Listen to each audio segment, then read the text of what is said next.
Two fishermen, one perfect storm, an incredible story of human survival on the open seas was about to begin. This is the longest survival at sea. Salvador Alvarenga is an experienced sailor and fisherman, set out from the fishing village of Costa Azul, Mexico, on November 17, 2012, accompanied by a 23-year-old co-worker whom he knew only as Ezequiel. He was intent on a 30-hour shift of deep-sea fishing, during he hoped to catch sharks, marlins and sailfish, but his usual fishing mate was unable to join him. He arranged instead to bring along the inexperienced Ezequiel Cordoba. Shortly after embarking the 7-meter fiberglass skiff equipped with a single outboard motor and a refrigerator-sized icebox for storing fish was blown off course by a storm that lasted 5 days, during which the motor and most of the portable electronics were damaged. Though they had caught nearly 500 kilograms of fresh fish, the pair were forced to dump it overboard to make the boat maneuverable in the bad weather. Alvarenga managed to call his boss on a two-way radio and ask for help before the radio's battery died. Having neither sails nor oars, no anchor, no running lights, and no other way to contact shore, the boat began to drift across the open ocean. Much of the fishing gear was also lost or damaged in the storm, leaving Alvarenga and Cordoba with only a handful of basic supplies and little food.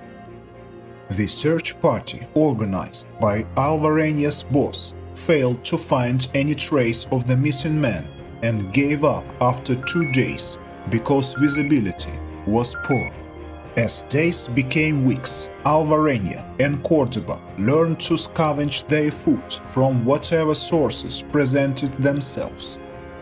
Alvarenga managed to catch fish, turtles, jellyfish and seabirds with his bare hands, and the pair occasionally salvaged bits of food and plastic refuse floating in the water. They collected drinking water from rainfall when possible, but more frequently were forced to drink turtle blood of their own urine. According to Alvarenga, Cordoba lost all hope around 4 months into the voyage, after becoming sick from the raw food and eventually died by refusing to eat. Alvarenga has said that he contemplated suicide for 4 days after Cordoba died, but that it was his strong religious faith that ultimately prevented him from doing so. However, he declared he had always been an atheist and never entered a church. Alvarenga claims that Cordoba made him promise not to eat his corpse when he died, so Alvarenga kept Cordoba's corpse on the boat and even spoke to it. After 6 days, he realized his own insanity and threw the corpse overboard. Para mí fue un día cuando él falleció, un día, digo yo, feo para mí, porque no, yo primero que descansé, porque yo no morí primero, algo así, me agarré el pensamiento cuando él murió, y con la misma yo no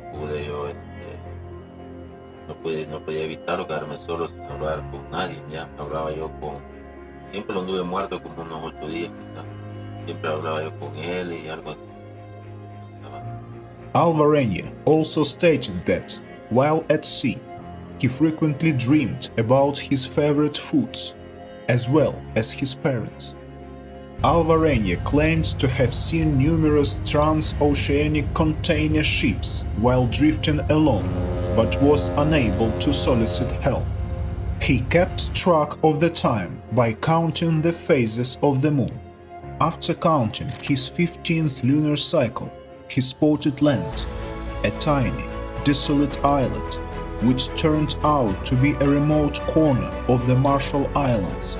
On a 30 January 2014, he abandoned his boat and swam to shore when he stumbled upon a beach house owned by a local couple.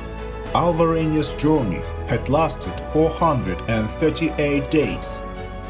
Yeah, you're going to go after whatever's out there. So the nice thing he had going for himself, if you can call this nice, is that boat created a habitat. And we know that because it's covered with barnacles, right? So that brings in sea life. So you're going to eat whatever possibly that you can get.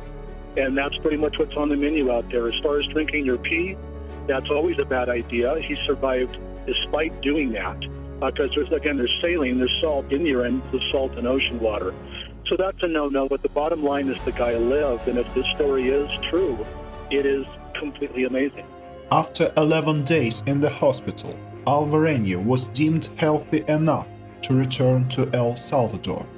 However, he was diagnosed with anemia, had trouble sleeping, and developed a fear of water.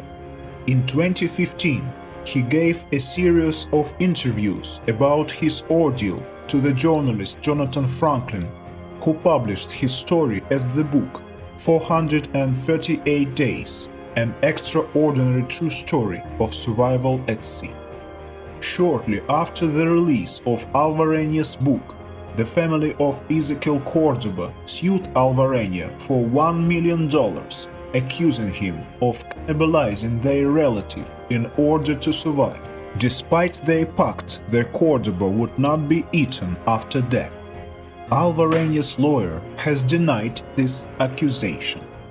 The main reason why this person ended up in the Marshall Islands is the direction or circulation of the Pacific currents. One of these named the North Equatorial Current, in which he actually fell. Thus, he could not deviate from his path in any way. His boat just strictly followed the laws of nature, which are tens of thousands of years old.